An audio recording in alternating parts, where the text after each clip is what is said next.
किसी गांव में बहुत ही शातिर एक ठग रहता था। उसके 2 पुत्र थे। उसके ये पुत्र भी अपने पिता के समान ही ठग विद्या में निपुण थे। एक दिन तीनों ठग बैठे बैठे किसी को ठगने की योजना बना रहे थे। अरे पिताजी, रोज रोज छोटा हाथ मार के परेशान हो गए हैं। आज हम कोई बड़ा हाथ मारते हैं। हाँ बेटे, अगर बड़ी ठगी करनी है तो हम सबको मिलकर बड़ी योजना बनानी पड़ेगी। वो तीनों ठगी की योजना बना ही रहे होते हैं। तभी उन्हें एक आदमी जो बकरी को लिए हुए उनकी तरफ आ रहा था। उस आदमी को देखकर ठगों ने उसी को ठगने का विचार किया। योजनानुसार एक ठग वहीं बैठ गया और 2 ठग थोड़ी थोड़ी दूर में जाकर बैठ गए। जब बकरी को लेकर वह व्यक्ति निकला। अरे भाई साहब, ये बकरी कितने रुपए की है? 500 रुपये, इससे 1 रुपया कम नहीं। यह तो बहुत बड़ी कीमत है। वाजिब दाम बताओ, हम अच्छे दाम पर तुम्हारी बकरी ले लेंगे। अच्छा, तो आप कितने रुपए में लेना चाहते हो?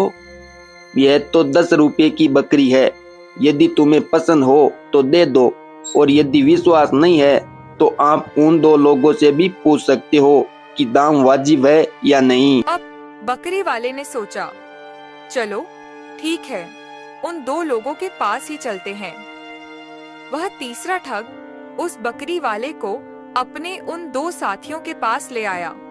उन ठगों ने इन दोनों की बातें सुनी और कहा, देखो मुसाफिर, यह बकरी 10 रुपये से अधिक की नहीं है, इसलिए अच्छा है कि तुम अपनी बकरी 10 रुपये में ही दे दो।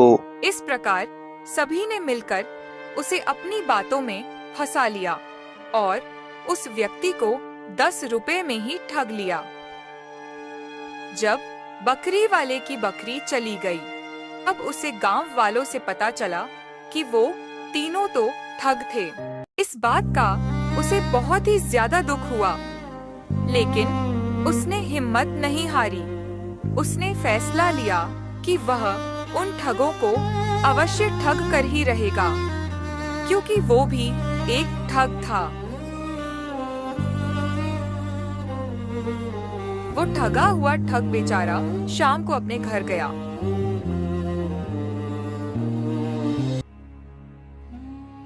अजी आ गए आप, और हमारी बकरी कहाँ है?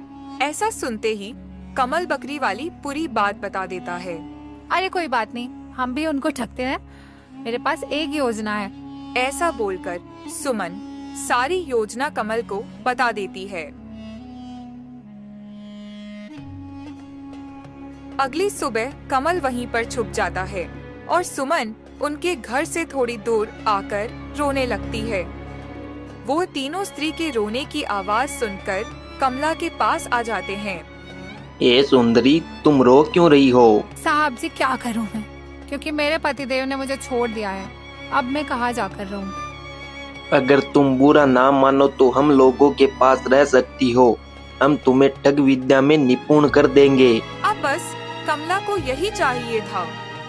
वो उन तीनों ठगों के साथ घर में चली जाती है। एक दिन दोनों ठग बाहर गए हुए थे। घर में केवल ठगों के पिता ही बचे थे। कमला उस ठग के पास आती है। आप लोग तो बिल्कुल गरीब हो, आपके घर में कुछ भी नहीं है। मेरे पगली, तू क्या जाने, मेरे पलंग के नीचे एक सोने का घड़ा है, और वो सोने का घड़ा हमने एक राजा को ठग कर लिया था। अच्छा, तो ये राज की बात है? हाँ बिल्कुल, तुम स्त्री हो इसीलिए बता रहा हूँ। यह सब सुनकर सुमन का पति भी वहाँ पर आ जाता है। उसके हाथ में एक बहुत बड़ी लाठी थी। उसने ठगों के पिता की खूब मरम्मत की और वो सोने का घड़ा लेकर दोनों मियाँ बीवी वहाँ से रफू चक्कर हो गए। कुछ देर बाद वो दोनों ठग खुशी खुशी अपने घर पर आते हैं। जब उन्होंने अपने पिता की यह हालत देखी तो उन्होंने पूछा कि पिताजी, यह सब किसने किया? बेटा, ये सब काम उस स्त्री का है, और उसके साथ वो बकरी वाला भी था। उसने कहा भी है कि वह कल फिर आएगा। ठगों ने जैसे ही अपने पिता की बात सुनी, वे बहुत क्रोधित हुए और कहने लगे, पिताजी, हम कल कहीं पर भी नहीं जाएंगे, घर में आपके पास ही रहेंगे। बेचारे ठग दूसरे दिन घर पर ही रुके रहे। तभी उन्हें एक आवाज सुनाई दी। वो दोनों ठग बाहर आकर देखते हैं। बाहर एक वैद्य आया हुआ था। अरे वैद्य जी, आइए, हमें आपकी जरूरत है। वो दोनों ठग उस वैद्य को अपने घर में लेकर आ जाते हैं। वैद्य ने आते ही ठगों के पिताजी को देखा। मेरे भाई, चोट तो बहुत गहरी है, इसके लिए कुछ जड़ी बूटियों की आवश्यकता होगी जो मेरे पास नहीं है। यदि आप चाहे तो उन जड़ी बूटियों को ला सकते हैं। वैद्य जी, बस हमारे पिताजी का इलाज हो जाना चाहिए। हम जड़ी बूटी क्या, पूरा जंगल ही उखाड़ लाएंगे। वैद्य ने उन्हें 2 दिशाओं में अलग अलग भेज दिया। इस प्रकार वह अपनी दूसरी चाल में भी सफल हो गया।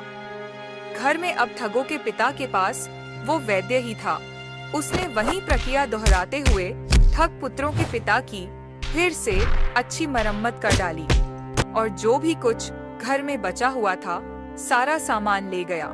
कुछ देर बाद दोनों ठग जड़ी बूटियां लेकर आ गए थे।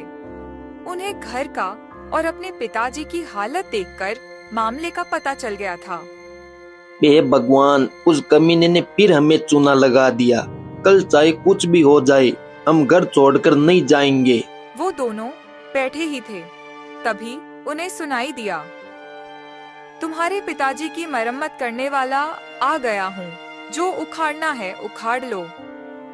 इतना सुनते ही वो दोनों ठग उसे पकड़ने के लिए दौड़ पड़े, परंतु वह तो घोड़े पे बैठा हुआ था।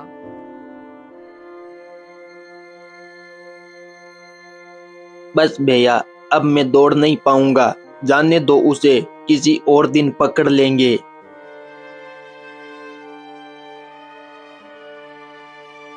ऐसा बोलकर दोनों घर पर आ जाते हैं। घर आकर उन्होंने देखा कि चारपाई गायब है। मेरे बेटा, देख क्या रहे हो? जिसका तुम पीछा कर रहे थे वो और आदमी था। वो तुम्हें कैसे भी करके घर से दूर करना चाहता था। तुम लोग यहाँ से भाग गए। वो पीछे से आया और मुझे खूब पीटा और जाते जाते चारपाई भी ले गया। पिताजी, हम वादा करते हैं, कल चाहे कोई भी चिल्लाओ, हम आपको छोड़कर कहीं पर नहीं जाएंगे। दूसरे दिन दोनों घर पर ही रहे, लेकिन कोई नहीं आया। उसी रात गांव में कोई कार्यक्रम होने वाला था। भैया, मुझे लगता है वो बकरी वाला कभी नहीं आएगा। चलो, गांव में प्रोग्राम होने वाला है, हम वो देख कर आ जाते हैं। वो दोनों गांव की ओर निकल जाते हैं। इधर कमल ने मौका पाकर पुनः उसके पिताजी की घर में आकर मरम्मत कर डाली। ओए सुन बुढ़ऊ, इस बार मैं तुम्हारे घर से कुछ नहीं ले जाऊंगा और अपने दोनों बेटों से भी कह देना, मैं तुम्हारे घर में अब कभी नहीं आऊंगा। ऐसा बोलकर कमल वहाँ से चला जाता है। ठग जब वापस आए तो उन्होंने देखा कि पिताजी की हालत काफी ज्यादा गंभीर है। अब उन ठगों को कुछ भी नहीं सूझ रहा था। बेटे, अब वो बकरी वाला कभी नहीं आएगा। तुम भी कसम खाओ, अब किसी को भी नहीं ठगोगे, क्योंकि बुरे काम का अंजाम सदैव बुरा होता है। ठग पुत्रों ने कसम खाई कि वो अब किसी को नहीं सताएंगे।